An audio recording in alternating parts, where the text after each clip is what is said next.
안녕하세요. 이재유 종합과목 전문강사 조재면입니다. 오늘은 여러분에게 특별히 지도를 가지고요. 특강을 할까 합니다.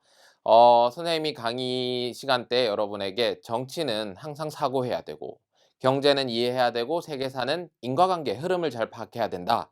그리고 지리는 지도를 많이 봐라 라고 이야기를 하는데요. 오늘은 그 지도를 가지고 선생님이 좀 마무리 정리를 해드릴까 합니다. 그래서 백지도를 준비했어요. 자, 전 세계 지도를 한번 보도록 하겠습니다. 자, 우리가 이 지도 가지고 알아야 될 것들이 대단히 많은데요. 일단 시험에서 아주 잘 나오는 부분요, 여러분. 그게 뭐냐면 바로 적도의 위치입니다. 적도의 위치요. 어, 흔히 지도를 여러분에게 딱 주고요. 적도를 한번 그려봐라고 하면은 상당히 생각보다 윗부분에다가 적도를 그리는데요. 이 적도가 어디를 지나가는지 정확하게 여러분이 파악을 하셔야 됩니다. 자, 이 붉은 선이 여러분 바로 적도입니다. 적도의 포인트를 몇 가지 알려드릴게요. 자, 일단 아프리카 여러분 여기에 해당하는 바다가 있죠. 그죠? 저기를 뭐라고 이야기하냐면 지리 시간에 선생님이 알려줍니다만 저기를 기니만이라고 이야기를 합니다. 적도는 이 기니만을 여러분이 일단 기억하시고요. 그리고 옆으로 쭉 가다 보면은 동남아시아 지역 있죠? 동남아시아 지역에 가면은 여기 말레이 반도라고 하는 반도가 있어요. 말레이 반도. 이 말레이 반도 가장 아래쪽에 여러분 유명한 이제 도시 국가가 있죠. 싱가포르라는 국가가 있는데 그 싱가포르를 살짝 아래를 지나갑니다. 그리고 여러분 가장 중요한 부분이 어디냐면은 바로 여기 있는 아메리카 대륙입니다. 아메리카 대륙에 가면은 여기에 국가가 하나 있어요, 여러분. 이 국가는 스페인어로 적도라는 의미를 가지고 있는 국가입니다. 어디냐면 바로 에콰도르라고 하는 나라입니다. 이 나라를 통과하게 됩니다. 그리고 여러분 여기 브라질의 아마존강 하류 지역, 이 지역을 거쳐서 여러분 적도가 이렇게 지나가게 됩니다. 그래서 적도의 위치 여러분이 일단 잘 알아두셔야 되고요. 적도 위치를 파악했다면 또 하나 여러분 지도에서 중요한 선이 있죠. 그게 뭡니까? 바로 세로로 그어지는 본초좌우선입니다. 본초좌우선은 어디예요? 영국의 런던 외곽 그리니치 천문대를 지나가죠. 됐습니까? 그래서 영국의 런던 그리니치 천문대에서부터 시작해서 무슨 만으로 통과해요, 여러분? 기니만으로 통과합니다. 이렇게 여러분 선을 쭉 그으면 본초좌우선이 됩니다. 그리고 여러분 이 본초좌우선을 기준으로 해서 전 세계 표준시가 정해진다는 것도 당연히 여러분이 기억하고 있어야겠죠. 자, 그렇다면 이 선은 무슨 선일까요? 자, 여기 나오는 파란 선입니다. 자, 이 선은 적도보다 살짝 위에를 지나서요. 북위 23도 26분을 지나가는 선인데요. 이 선을 북회기선이라고 이야기를 합니다. 북회기선이라고 이야기를 해요. 자, 이 북위 23도 지역은 여러분 고기압대예요? 고압대예요? 아니면 저압대예요? 그렇죠, 여러분. 지구에서 가장 대표적인 고압대 지역입니다. 적도는 여러분 저압대 지역이고요. 회기선이 있는 북회기선은 대표적인 고압대 지역이기 때문에 이 회기선에는 아주 유명한 여러분 뭐가 있어요? 비가 안 내리니까 사막이 있습니다. 그래서 회귀선 사막, 그중에 가장 대표적인 무슨 사막? 사하라 사막이 여러분 아프리카에 분포하고 있죠. 됐습니까? 기억하세요. 북회기선은 강수량이 적은 사막이 분포한다라는 거. 그러면 여러분 적도를 기준으로 해서 밑으로 내려오면요. 여기 파란색은 무슨 선이겠어요? 그렇죠. 남회기선입니다. 남이 23도 26분에 위치하고 있고요. 이 남회기선은 과거 기출문제에도 출제됐어요. 내용이 뭐였냐면 남회기선이 지나가는 나라는 어디입니까? 라는 거였죠. 정답은 뭐예요? 오스트레일리아, 호주였었습니다. 됐습니까? 그래서 여러분 북회기선과 남회기선의 위치도 여러분이 파악해 두시고요. 자, 적도 우리가 공부했는데 질문 하나 하겠습니다, 여러분. 적도는 몇 킬로죠, 대략? 적도는 여러분 지구 한 바퀴 삥 돌면 몇 킬로죠? 대략 한 4만 킬로 정도가 됩니다. 보통 문제에서 여러분 지구 적도의 길이나 이런 것들은 주어지는 경우가 많지만 그래도 여러분이 상식적으로 암기해 둘 필요가 있습니다. 됐습니까? 자, 다음 지도로 넘어가 보도록 할게요. 자, 이번에는 전 세계에서 여러분이 꼭 알아두셔야 되는 산맥에 대해서 공부를 해보도록 하겠습니다. 먼저 산맥들을 한번 불러올게요. 자, 지금 여러분이 꼭 알아두셔야 되는 산맥들 그리고 위치도 잘 파악해 두셔야 되는데 그런데 산맥들이 여러분 색깔이 살짝 달라요. 그죠? 약간 붉은색 계통을 띠고 있는 산맥도 있고 노란색 계통을 띠고 있는 표시해둔 산맥도 있는데 차이가 있습니다. 무슨 차이가 있죠? 그렇죠. 붉은색 계통을 띠고 있는 산맥은 무슨 조산대? 신기조산대에 해당되는 산맥이고요. 그리고 노란색 계통을 띠고 있는 산맥은 뭐예요, 여러분? 바로 고기조산대의 산맥들입니다. 그리고 여러분 신기조산대는 기억하셔야 되죠. 석유라는 자원이 많이 나오고요. 고기조산대 같은 경우에는 석탄 같은 자원이 많이 나온다라는 거. 참고로 안정육개는 뭐였죠? 철광석이었죠. 그것도 여러분 지리 시간에 배운 거니까 어느 정도 기억을 해 두셔야겠습니다. 자, 그러면 산맥들 여러분 하나씩 우리가 좀 짚어보도록 하겠습니다. 자, 가장 유럽 북서쪽에 위치하고 있는 산맥입니다. 여기 어떤 산맥이, 여기가 원래 무슨 반도죠, 여러분? 바로 노르웨이, 스웨덴이 있는 스칸디나비아 반도입니다. 그리고 여기에 산맥을 뭐라고 이야기합니까? 스칸디나비아 산맥이라고 이야기를 합니다. 대표적인 고기조산대에 해당하죠, 여러분. 꼭 알아두셔야겠고요. 자, 그 다음에 여러분 여기 러시아 가운데 있는 산맥입니다. 무슨 산맥이에요? 저거는 우랄산맥이죠. 우랄산맥. 우랄산맥은 최근에 기출문제에서도 나왔죠, 여러분. 뭐와 뭐의 경계다? 유럽과 아시아의 경계다라는 것도 여러분이 잊지 않으셔야겠습니다. 자, 우랄산맥부터 시작해서 카스피해, 흑해를 거쳐서 보스포러스 해협으로 내려오는 곳이 바로 유럽과 아시아의 경계였었습니다. 그 여러분이 꼭 기억하시기 바랍니다.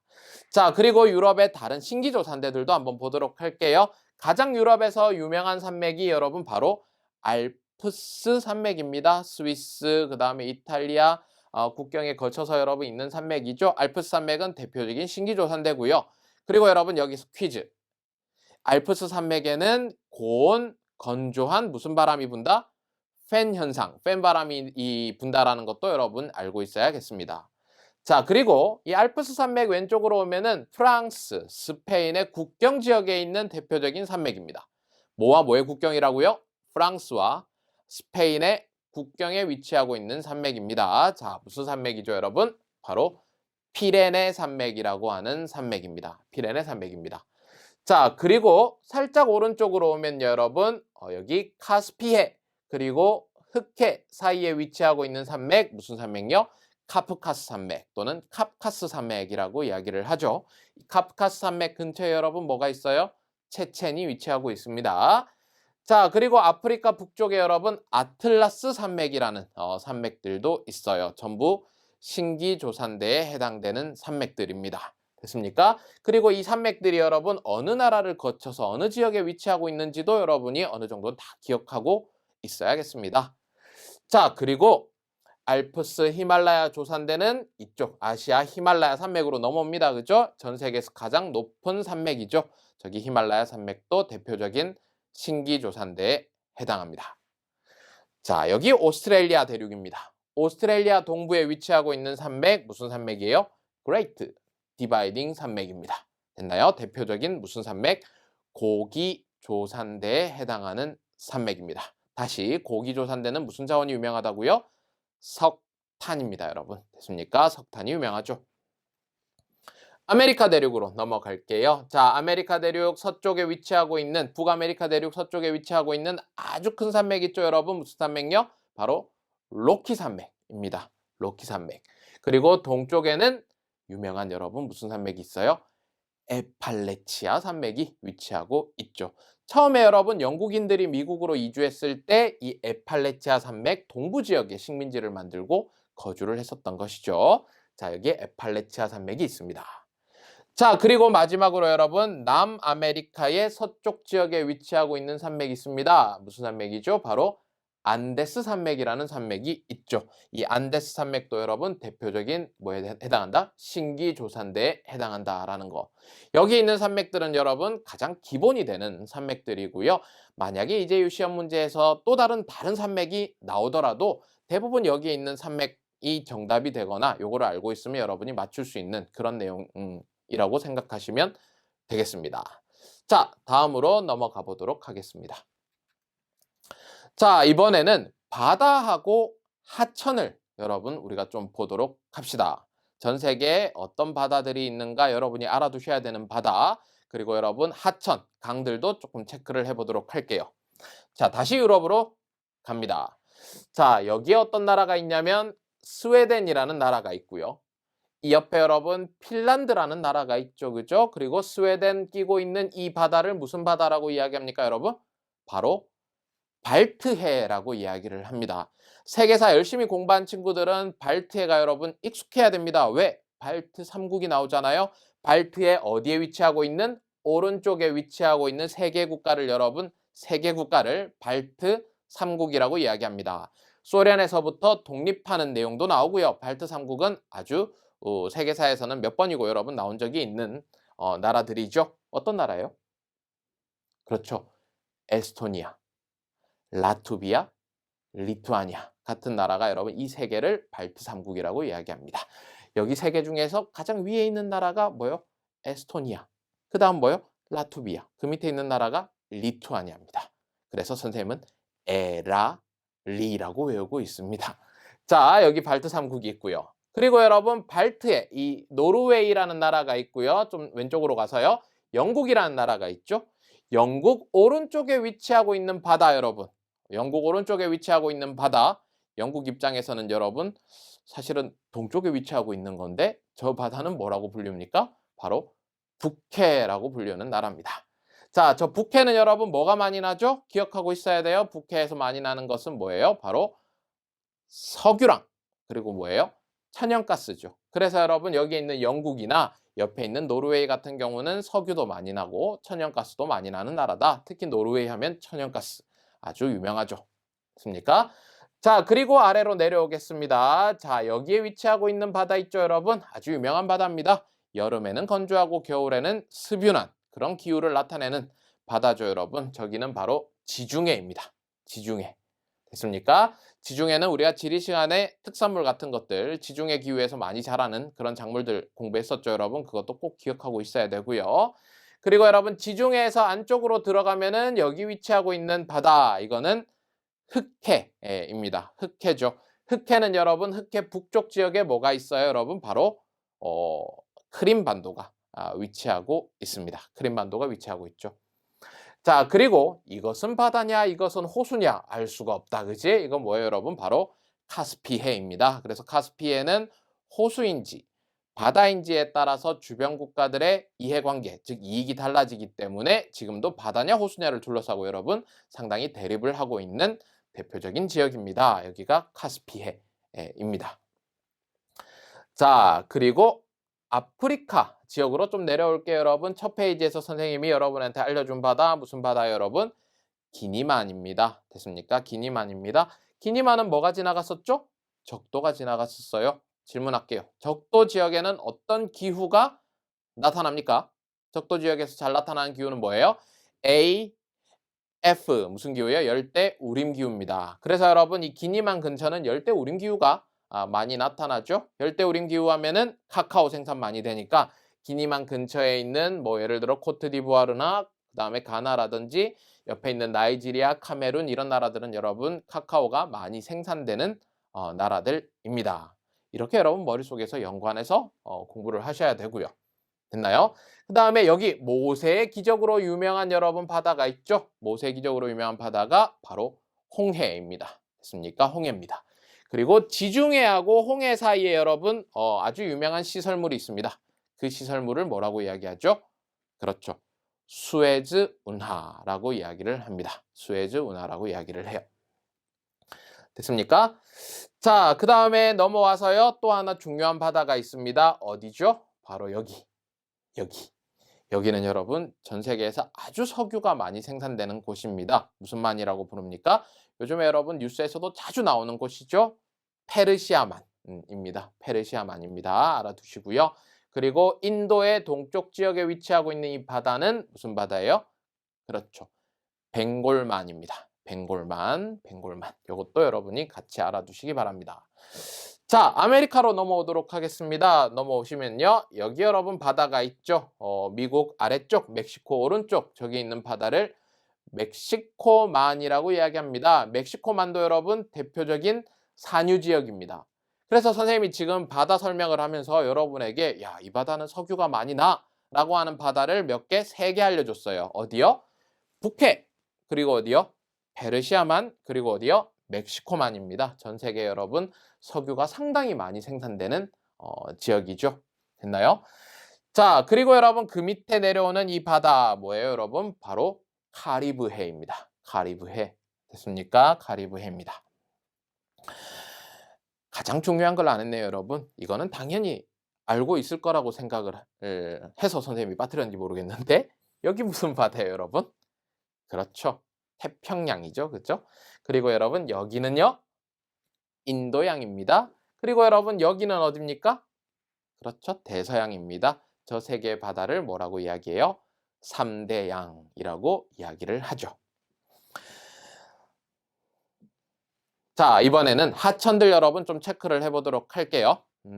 지금 선생님이 하천이나 호수 같은 경우는 이미 좀 그려왔는데요. 유럽부터 좀 가보도록 하겠습니다. 자, 유럽에 가면은요, 여러분, 여기 네덜란드로부터 시작해서 독일 지나서 여러분 내려가는 하천이 있습니다. 그죠? 선생님이 붉은색 부분으로 다시 더 씌웠는데요. 저 하천을 여러분 바로 라인강이라고 이야기를 하죠. 라인강이라고 합니다. 저 라인강 같은 경우에는 독일 서부 지역을 지나갑니다. 그래서 여러분 저 라인강을 중심으로 해서 독일의 서부 지역은 상당히 공업이 발전했었어요. 됐나요? 발전했었던 지역입니다. 자, 그리고 여러분 또 유럽에서 아주 유명한 강이 뭐냐 하면은요. 여기 흑해라는 바다로 빠져나가는 강인데요. 요렇게 해서 상당히 길죠, 여러분. 독일의 하류에서부터 시작해가지고 독일의 남쪽에서부터 시작해가지고 여러분 이제 흑해로 빠져나가는 아주 긴 강입니다. 저 강은 도나우강 또는 다뉴브라고 이야기하는 대표적인 여러분 하천입니다. 저 하천도 여러분이 기억을 해두셔야겠습니다. 유럽에서 여러분이 알아두셔야 되는 가장 대표적인 두 개의 하천은 바로 여러분 라인강과 도나우강. 이 두 개는 여러분이 어디로 흘러가고 어느 나라를 지나가는지 어느 정도는 위치를 파악해 둘 필요가 있겠습니다. 됐습니까? 그리고 여러분 여기 아프리카 지중해로 여러분 빠져나가는 아이고 이거 그리기가 쉽지 않네요. 자, 여기 강 있죠, 여러분? 그냥 동그라미 쳐야겠다. 자, 여기 강 있죠? 이 강은 여러분 바로 나일강입니다. 나일강. 나일강이 어디에서부터 시작하는지 좀 보면은요, 여러분. 저기 밑에 여러분 호수가 하나 있어요. 호수. 여기가 여러분 이제 호수 지역인데 조금 파란색 부분이 있는 선생님이 지금 둥글게 표시한 부분이 호수인데 저기가 빅토리아 호수입니다. 거기에서부터 이제 나일강이 시작되고요. 또 하나의 지류는 여러분 에티오피아라는 나라에서부터 시작하죠. 그래서 에티오피아에서부터 여러분 다시 이 나일강이 만나죠. 서로 만나서 여러분 이제 이집트로 빠져 나갑니다. 그래서 어디로요? 지중해 쪽으로 흘러가는 곳이 바로 나일강입니다. 나일강이 지나가는 이집트 같은 경우는 하류에 있는 이집트 같은 나라는 대표적인 여러분 건조기후인데 그래도 이 강의 영향을 받아서인지 하류 지역은 여러분 꽤나 농업이 되는 부분입니다. 지역입니다. 자, 그리고 다음 강으로 넘어가도록 하겠습니다. 다음은 여기 방글라데시 벵골만으로 빠져나가는 이 강이네요, 여러분. 인도 북부 지역에서부터 흘러내려와서 여러분 방글라데시로 벵골만으로 흘러가는 강. 저 강은 많이 들어봤을 거예요. 질문. 인더스 강일까요? 겐지스 강일까요? 그렇죠. 겐지스 강입니다. 겐지스 강. 인도에서 아주 유명한 강이죠. 저 힌두교를 믿고 있는 인도 사람들은 저 강에서 여러분 몸을 씻으면은 상당히 죄를 씻는다. 이런 여러분 이제 의미를 가지고 있죠. 자, 그리고 동남아시아로 가면은 중국의 남부 지역에서부터 시작해서 여러분 쭉 내려와서 베트남, 캄보디아, 그리고 라오스랑 타이의 국경을 거쳐서 여러분 이제 흘러가는 강을 메콩강이라고 이야기를 합니다. 동남아 같은 경우는 메콩강이 있고 뭐 이라와디강, 차오프라야강 이런 강들이 있지만 그중에서 가장 유명한 게 메콩강이고요. 메콩강은 여기 있는 타이랑 옆에 있는 라오스의 국경지대를 여러분 지나고 있고요. 그리고 여러분 저 강의 하류 지역에는 아주 넓은 삼각주가 만들어져 있어서 쌀 생산을 많이 한다라는 것. 그것도 여러분이 같이 알아두시면 좋을 것 같다라는 생각이 듭니다. 자, 그리고 여기로 넘어올게요. 어디요? 아메리카 대륙으로 오겠습니다. 멕시코만으로 흘러가는 여러분 강이 있습니다. 아주 유명하죠. 미국의 여러분 가장 유명한 강 뭐요? 미시시피 강입니다. 미시시피 강입니다. 이 미시시피 강의 여러분 지류에 있는 또 하나의 강이 뭐냐면 테네시 강이거든요. 이 테네시 강 유역 개발 뉴딜 정책할 때 여러분 나왔던 내용이죠, 여러분. 그게 이제 이 미시시피 강이랑 합류되어 가지고 가는 겁니다. 이 미시시피 강을 기준으로 해서 여러분 서쪽 지역은 과거에 누가? 그렇죠. 프랑스가 점령했던 곳이었어요. 그런데 미국이 저 지역을 매입을 해왔었죠. 저 지역의 이름이 뭐였죠? 바로 루이지애나라는 곳이었습니다. 됐습니까? 루이지애나라는 곳입니다. 자, 그래서 미시시피 강, 미국의 여러분 가운데를 이렇게 가로질러서 오르는 강이다. 이것도 위치 여러분 파악해 두시고, 그리고 여러분 브라질로 갑니다. 브라질로 가면은 아주 유명한 강 있죠, 여러분. 무슨 강요? 아마존 강입니다. 요즘 울고 있죠, 그죠? 아마존의 눈물이라고 해서 열대림이 파괴되는 이런 현상들이 일어나고 있는데, 이 아마존 강이 있습니다. 됐습니까? 이것도 위치를 여러분이 잘 알아두시고, 특히 아마존 강 유역은 열대 우림지대, 특히 여러분 이 하류 지역은 상류 지역은 셀바스라고 이야기하는 지역이 있었다라는 것도 여러분이 체크를 해두시기 바랍니다. 자, 살짝 남아 있는 게 약간 파란색 부분으로 표시되어 있는 호수입니다. 선생님이 펜의 색깔을 다시 좀 교환을 하고요. 자, 한번 보도록 할게요. 일단 여기 러시아의 남부 지역에 위치하고 있는 여러분 호수가 있습니다. 잘 보이시나요? 여기 있는 호수, 무슨 호수요? 바이칼호라고 이야기를 합니다. 전 세계에서 수심이 가장 깊은 호수죠. 여기 바이칼호라고 해서 실제로 가면은 이게 호수인지 바다인지 알 수 없는 여러분 매우 큰 호수가 있습니다. 자, 그리고 여러분 또 어디에 뭐가 있냐면 살짝 지워서요. 여기 여러분에게 보여드리겠습니다. 여기 보시면은요. 여기 이스라엘이라고 하는 나라의 동쪽 지역에 위치하고 있는 호수가 있습니다. 저 호수를 사해라고 이야기를 합니다. 사해. 사해의 사자가 죽을 사자잖아요. 저기는 왜 사해라는 이름이 붙었냐면은 염분의 농도가 너무 진해요. 됐나요? 그런데 호수입니다. 염분의 농도가 매우 진하기 때문에 웬만한 생물들이 살 수가 없다. 그래서 여러분 저기 사해라는 호수가 있습니다. 그것도 여러분이 같이 알아두시고요. 그리고 여러분 여기에 아랄해라고 하는 호수도 있습니다. 아랄해라는 호수가 있는데 저 아랄해라는 호수의 특징은 뭐냐면 과거에는 엄청 물이 풍부했는데요. 소련 시대 때 관계농업을 하면서 물이 여러분 쭉쭉쭉쭉 말라가기 시작했어요. 그래서 여러분 그 현상으로 지금은 10분의 1밖에 호수가 남아있지 않습니다. 그래서 여기를 아랄해라고 하고요. 이런 특징들도 여러분이 체크를 해두시기 바랍니다.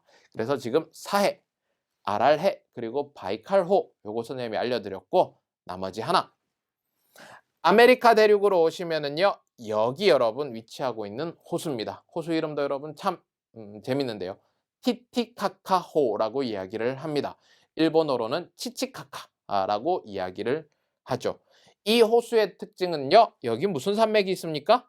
그렇죠. 무슨 산맥이요? 안데스 산맥. 신기조산대에 안데스 산맥이 있습니다. 그렇기 때문에 이 티티카카호는 전 세계에서 가장 해발 고도가 높다라는 것이 여러분 하나의 특징입니다. 그것도 여러분이 체크해서 알아두시면 좋을 것 같습니다. 자, 그래서 지금까지 세계 지도를 쭉 봤는데요, 여러분. 각 나라의 특징 같은 거 있잖아요. 이거는 선생님 개념 교재 보면은 뒤쪽 부분에 나라마다의 특징들이 있으니까 그거 여러분이 참고로 해 두시고요. 그 다음에 또 하나 선생님이 여기에서 여러분에게 하나 이거는 알아뒀으면 좋겠다라는 것이 바로 국가와 국가의 국경인데요.